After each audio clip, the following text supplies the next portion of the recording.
माता दी सभी को राधे राधे। और एक माता रानी का गीत गाने जा रही हूँ। मेरा भजन कैसा लगा आप लोगों को तो प्लीज सुनने के बाद कमेंट करके जरूर बताइएगा। और जो लोग मेरे चैनल पर नए हैं तो प्लीज चैनल को लाइक शेयर सब्सक्राइब जरूर करिएगा। तो चलिए शुरू करती हूँ उसी के साथ माता रानी का ये गीत। वहाँ बुलावा भवन से रहना पाई अपने पति नंगे पाँव करके रानी।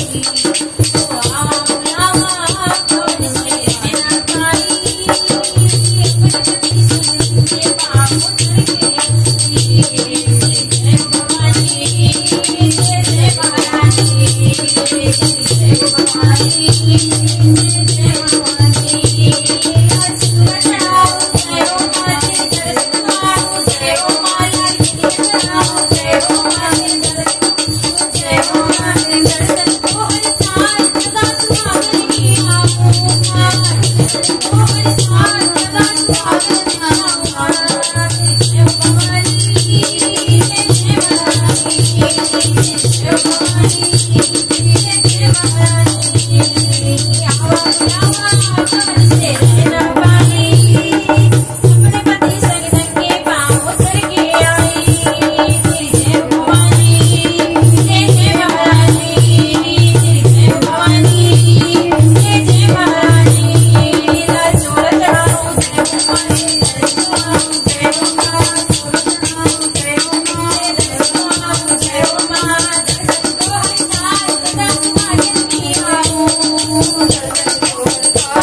Jai Bhavani, Jai Bhavani।